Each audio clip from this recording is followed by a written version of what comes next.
Bulk and Skull get their first case in trying to root out a scam artist music producer. God, that seems like an oxymoron. Which crosses with the main group as Tanya reveals talent as a singer, just as the others become aware, thanks to her self-produced music video and where the hell did she get the money for that Mondo's forces have had them constantly under surveillance without them even knowing, which leaves the group a bit paranoid. Considering Zed and Rita could do that from their palace, you would think they'd be used to that. The musical subplot I've always found a bit out of place considering everything else going on, but for all I know they may have been trying to showcase Nakia Boris's vocal talents. They'd do so again later in the season. It's just, the songs she sings are kind of awful with respect to lyrical composition. Anyways, Tanya ends up being offered a professional contract for her work, which she eventually turns down after her performance leads to her being unavailable for one of the Empire's robot attacks. But the truth to why they've not been seeing the surveillance they've been under is revealed in Game of Honor, as the Empire is utilizing a specialized form of camouflage, discovered by Adam finding one of the abandoned devices as the others help him train for a competition. They discover the device's purpose as they end up dropped all across Angel Grove, with one finding its way into the hands of Sean, who intends to be one of Adam's opponents in said tournament, and thus has graduated into full-on egotistical dick in how he plans to use the cloaking device to win.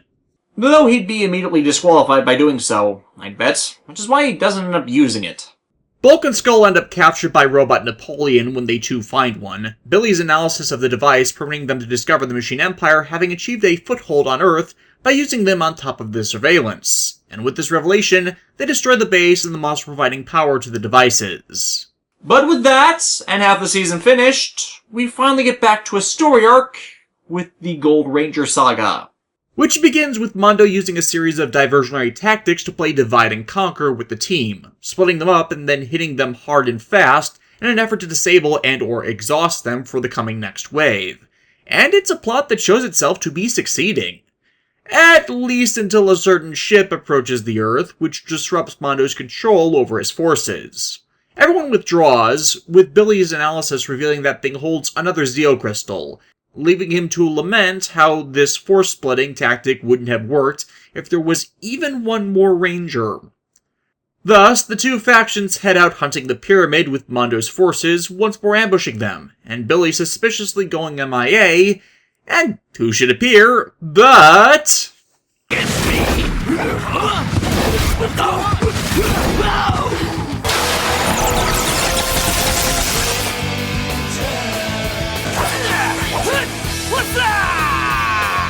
Hi, Brad Hawkins! No, Mike Holland didn't cameo this season. Otherwise, we would have had all of the VR troopers on Power Rangers after their show ended. Yeah, they originally intended the role of the Gold Ranger to go to Brad. But despite doing ADR for the character, he turned them down doing the role in live action, which thus begins the mystery of the identity of the Gold Ranger, which was the main draw to this arc. As unlike the Green and White Ranger arcs, who pretty obviously revealed it was Tommy both times to the audience, we were in the dark as well this time. Billy's disappearance alongside others in successive parts of the arc served as red herrings to his true identity. Not sure why Brad Hawkins turned them down, since VR Troopers had ended, but bets are it tied into why he turned the producers down originally when he was planned to be the second season's White Ranger, not wanting to just be another color. With regards to the whole red herring thing, well, none of the candidates made sense to begin with. Billy going MIA mid-scene didn't fit as none of them had even come near the Gold Ranger's craft to claim the powers, and the rest weren't seen in the episode introducing the Gold Ranger. So, for the red herring thing to work effectively, it'd have needed to be a group that could all accidentally have been chosen, and told not to reveal their identities on purpose. The reality is they just needed time to actually cast the role. Or alternatively, they could have had the Gold Ranger be some form of spirit the powers were tied to, who could only morph by possessing the body of someone else, which would also explain away the abnormal character absences and justify the red herring nature of the other disappearances. This spirit being allowed to pass on to the next life by fully transferring the powers to another to allow facilitation of the later permanent actor. Though, something that's always irked me about this, where did the 6th Zeo crystal tied to the Gold Ranger powers come from? Is the crystal originally from his home? Did they craft it and then hide the near unified form away? Is it just a power staff that calls upon the same root energies that the rest of the Zeo powers tap into? It's never answered, nor really explored. Still, as the arc continues, Sprocket's tinkering to try and match Orbis has him create a shrinking device, Mondo seeing the true evil-ish potential of such a device when he doesn't. Thus, honey, I shrunk the Rangers! Well, at least they're not turning into insects this time. They're ultimately saved by the Gold Ranger coming across them while the others are unawares to their circumstances, with Skull this time used as the next false lead. Something which stuck in people's minds when Samurai later had seemed to hint, as was originally conceived by Mitbomic's season outline, that Spike may have been the Samurai Gold Ranger. Remembrance of lost opportunities. This episode also introduces the Zeo Ultra Zord, and pays a bit more lip service to how the various mecha can combine than the write-off O-Ranger did of Choriki Power did it, with the Gold Ranger having analyzed and adapted his mech, Pure Midas, to prevent their unison, but it's still similarly poorly handled as its source material as they just can. Which brings us to a season to remember. Now, there's a bit of contention for a season to remember, and for a few reasons. It was the last episode released due to it being a Christmas episode, and all Power Rangers Christmas episodes are terrible. There is no exception. But due to what goes on in it, it makes more sense to set it earlier in the season, especially since There's No Business Like Snow Business established that timeline-wise they were already in or nearing the winter months. Help that Austin St. John is, sir, not appearing in this special, despite his later involvement in the season. And Rito and Goldar are still Bulk and Skull's slaves, with them in turn being part of the detective agency, meaning it's before they hit the 30s. Because of all this, however, in the more recent Zeo DVD releases, it was reslotted to episode 29, though you could easily move it as early as Song Sun Yellow, which is why I'm talking about it now. And hey, the closer you set it to the dead middle of the season, the more it fits with the general Zordon era timeline. As I have addressed before, time has always been weird in Sentai and Power Rangers, but most of such in Power Rangers' first 17 years is serviceable if you, like Sentai, slide a scale of events one way or another, or ignore a few unsubstantial timestamps when timestamping is not a common element to the show. Here, Season 1 through 3 for the most part work from the assumption that the Rangers' superhero antics started in their sophomore years through the conclusion of the summer between junior and senior years, with Zeo occurring over the majority of their senior school year. 3 years instead of 4. And when you look at the release schedule for the show, that's not too unreasonable, as the first 4 seasons aired over the course of 3 years and 3 months. It's close. While that still works with this Christmas special being set at the season's end, it massively compresses the season to happen over about 4 months, which, when you think about it, is really crowded even for all the things these years had the teens doing, and factoring in multi-part episodes that just address one big day's events. Push it to earlier in the season, and it lets the rest happen in the spring semester, and fills in a relative gap in events before Divatox enters the picture. Though many don't even bother to go through that effort, since it's considered the worst episode of the season. The story of it consists of an old man relating a politically correctness-themed tale to his grandchild that is a just downright terrible child actor. And yet he's still better than half the guest actors in Zoo Ranger. The tale involves Sprocket shooting the group with a ray beam that makes them quarrel and assert their own celebratory beliefs over that of the others, making it a battle of Christmas over Hanukkah over what the hell Kwanzaa is.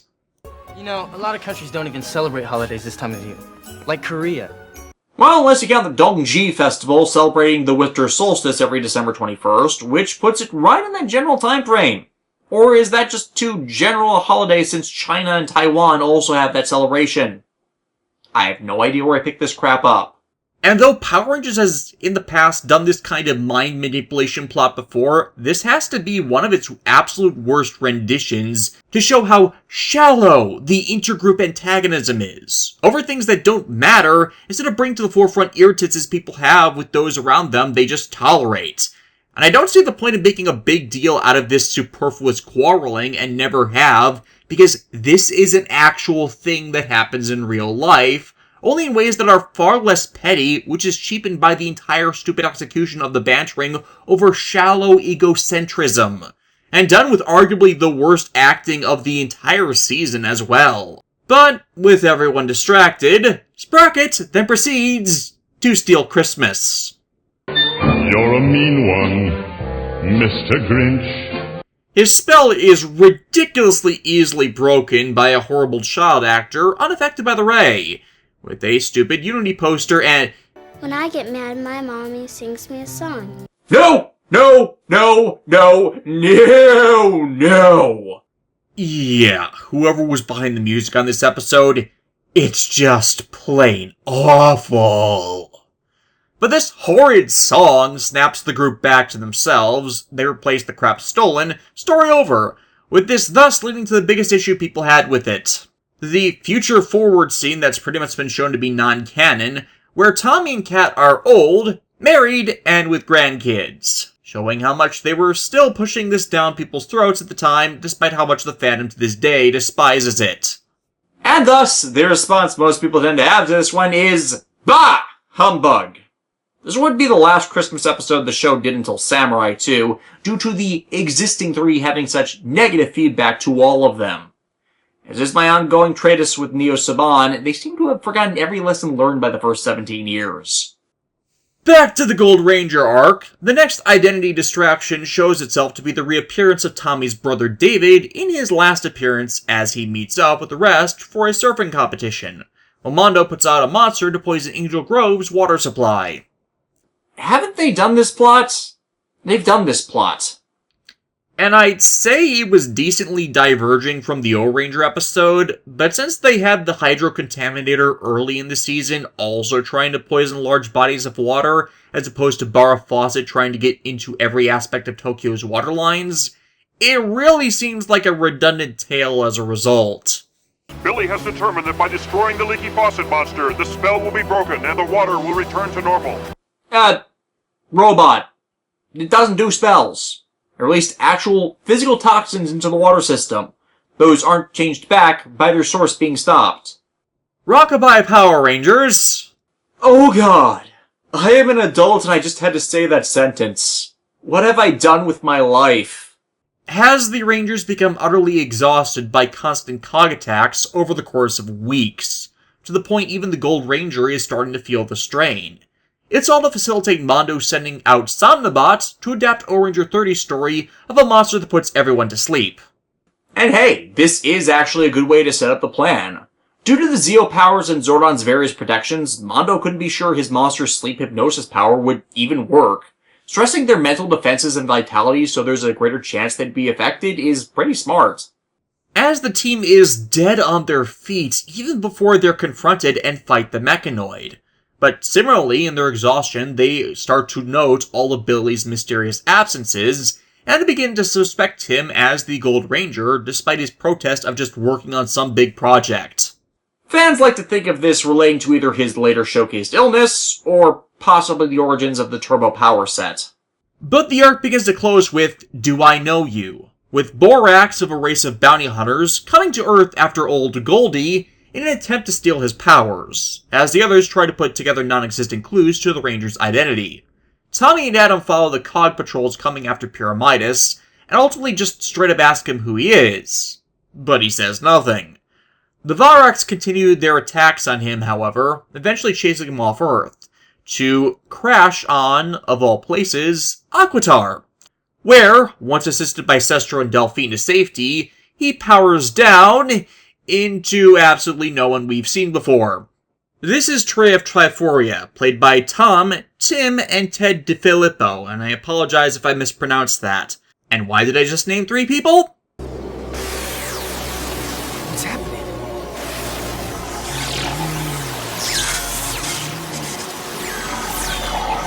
Yeah, when the Equestrians attempt to teleport him to Earth for treatment for his injuries, the Machine Empire interrupt the beam, and cause him to split into 3 dominant aspects of himself, as his species is normally a trinary entity.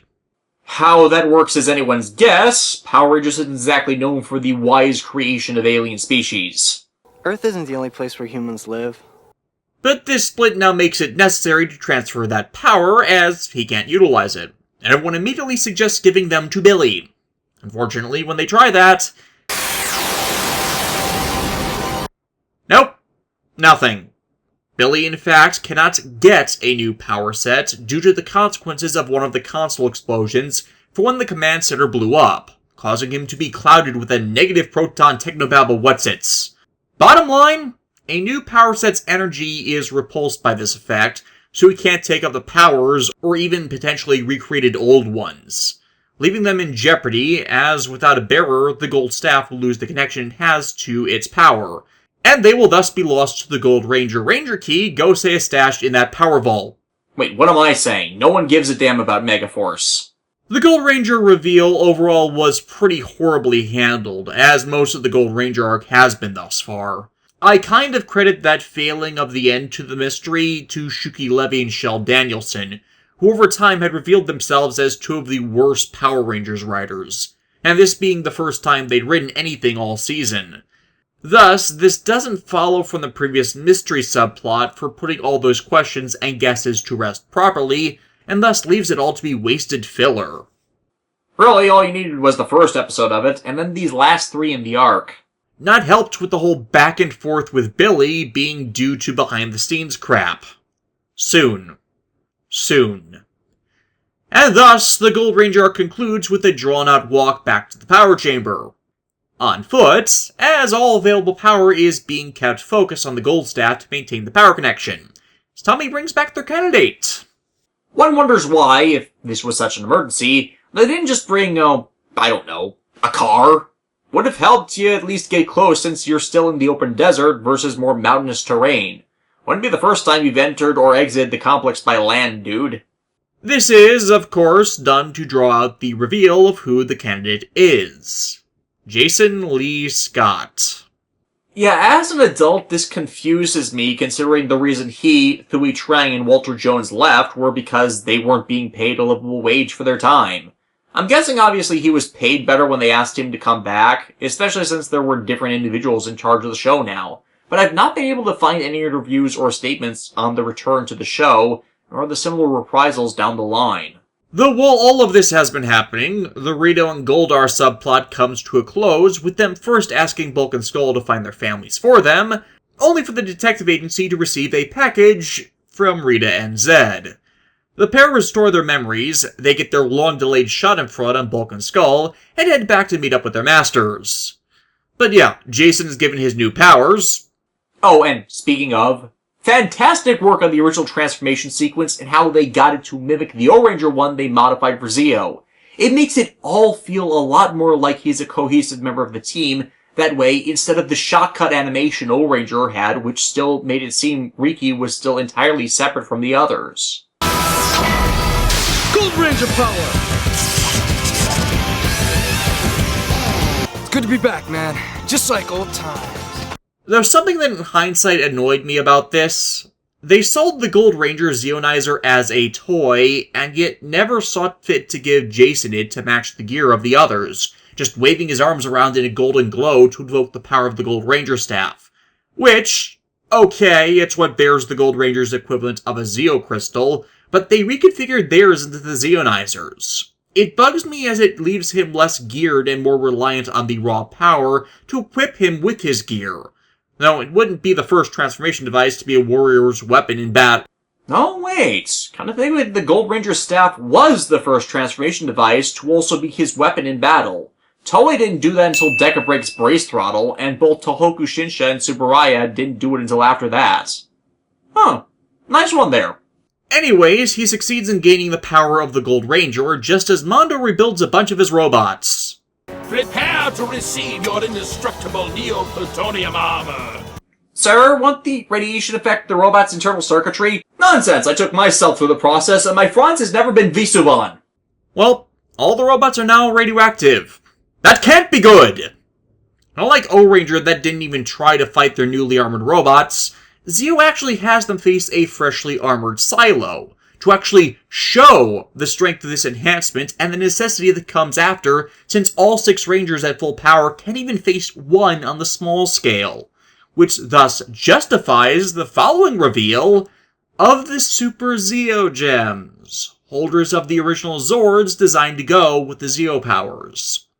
At least that's my rationale, since Billy built the 6 they were using, and Pure Midas was Trey's, so his people must have some sort of connection to the Zeo powers' origins to facilitate this. Also, as is obligatory with the Saban's ridiculous overuse of this word as an adverb, I'm super! Thanks for asking! All things considered, I couldn't be better, I must say! Still, because of everything that's a game changer in this episode, Jason return in empowerment, the return of Rita and Zed as a force in the series, and especially the Super Zeo Zord battle, this probably makes it the single most memorable episode of the season with how it entirely shifts the status quo.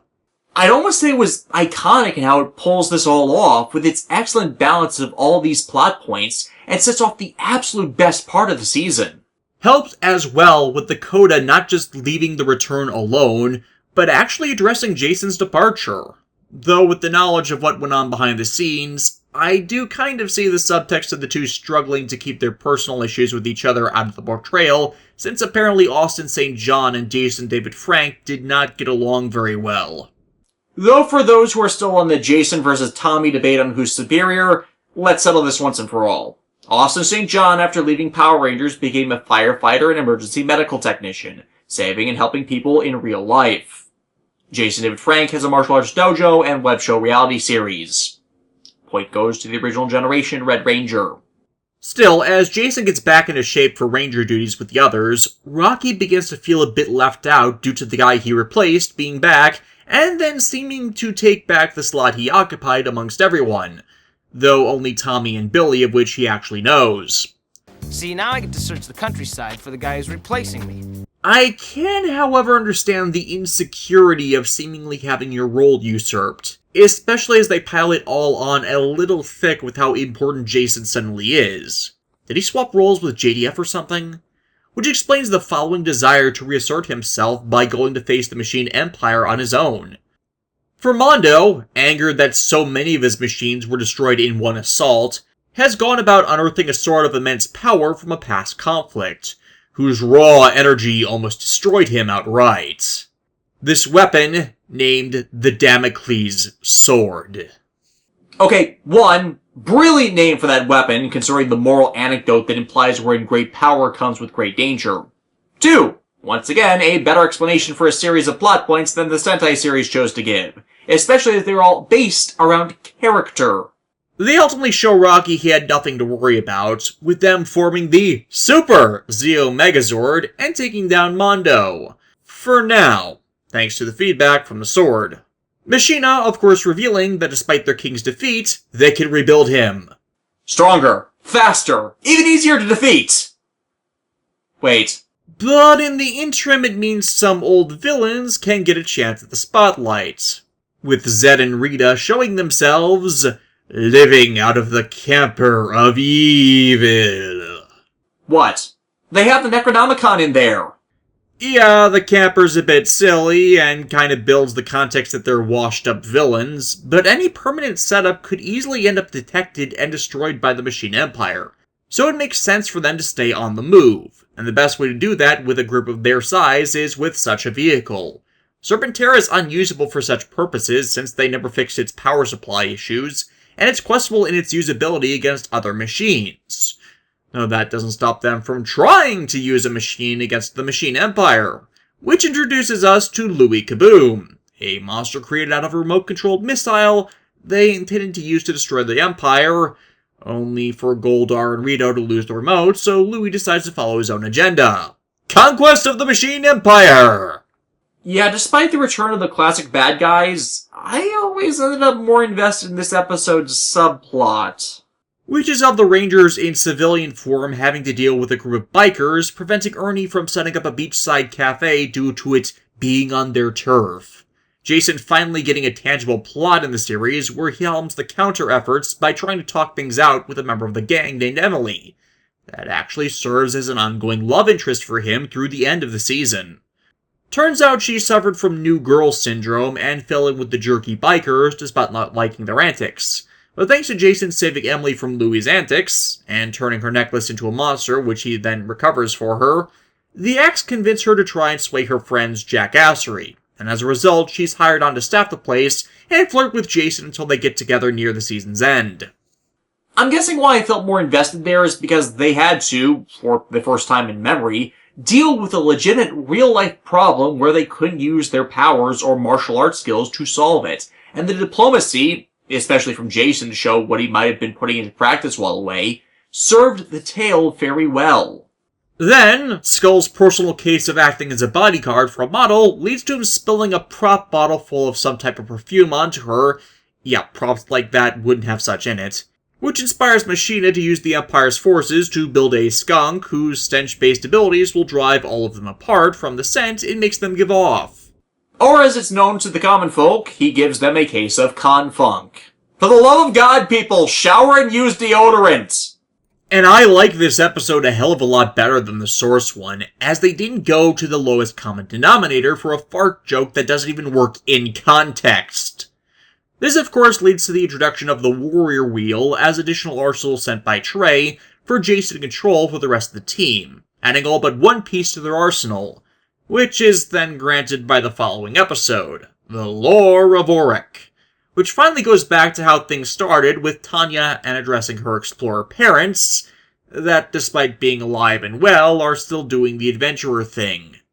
In the cave they explore, however, they find the magic tea head of Auric the Conqueror, only to be accosted by Louie Kaboom that somehow knows of this artifact and this place and steals it from them. Plot holes? You're soaking in them! Nonetheless, the artifact requires a second piece, which they send to Tanya for safekeeping.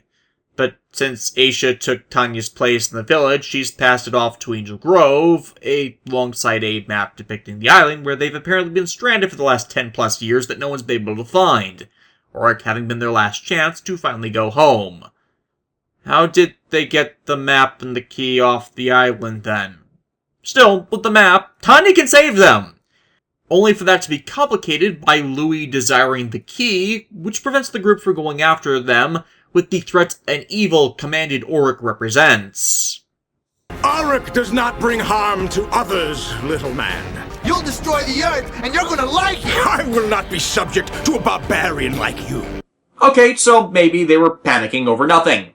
Nah, Sprocket deceives Auric with crocodile tears, more clearly tricking him into thinking the Power Rangers are evil to facilitate their conflict, which is immediately derailed by mentioning Zordon. Because the dude is on a first-name basis with everyone that thinks themselves a good guy. He apparently got around before he got stuck in a tube. The thing about Auric, though, is because so much of Gunmagene's stock footage involves interaction with people out of costume, most of it was unusable entirely for adaptation purposes. So, despite factoring into much of O-Ranger's final arc for the purposes of genie-based Deus Ex Machina, in Power Rangers, Auric barely gets seen. And I doubt if Gunmagene had not been part of a few pivotal scenes the production team didn't want to edit around, I doubt they would have even included him to begin with, as his suit is never seen in original Power Rangers footage. But with that all over, Tanya finally finds her parents, saves them from a terribly ironic death trap, and finally has the reunion she's waited years to have with her family, that are never seen again. Oh well, can't fault them for wanting to give the happy ending. And in a way serves as a conclusion to Tanya's arc this season where, though she started as a normal girl passively waiting for her lost family to find their way home, through becoming a hero of justice, she was eventually given the chance to achieve that end for herself. Good stuff, and shows how they've changed their handling of character journeys since the show started.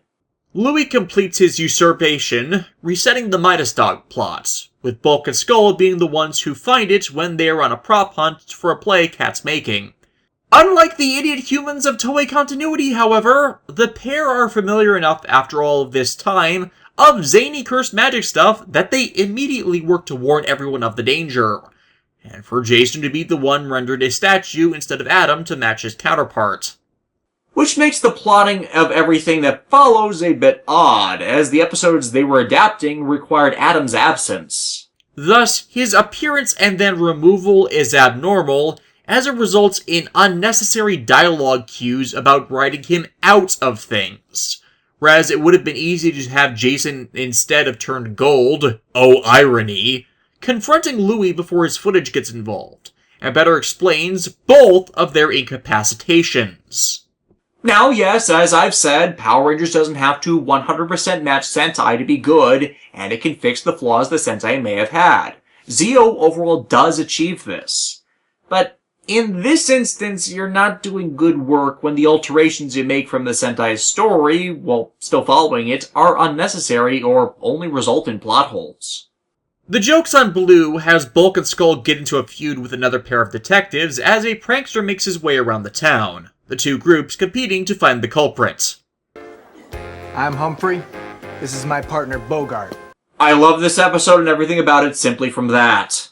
And hey, this is one of the rare times the pair actually managed to succeed and be recognized for their achievement, with the help of the others uncovering these rivals as the origins of the pranks as a form of viral advertising for a joke stop when they attempt to pin it on a new guy. However, the episode is more notable with regards to the story arc for introducing Gasket, Mondo's disowned older son, and his wife Archerina, played by Doug Sloan himself, as the production staff would often voice monsters back in this era, and Melora Harte. Not sure why they decided to not upgrade Sprocket into Gasket's form, but I always liked the interplay the two robot siblings had for the remainder of the show. It added a differing dynamic to the group as characters I appreciated. They enchant Louie and send him rampaging instead of straight up reprogramming him, but considering he's not committed personal sins against them, there's no reason to utterly and totally destroy the guy's personality. Just put him in a situation where the world's superheroes take him out for them, or he takes out the world's defenders in retribution for destroying Mondo's body and permitting this whole ordeal in the first place. Gotta say, just all around, it's a very efficient means of revenge.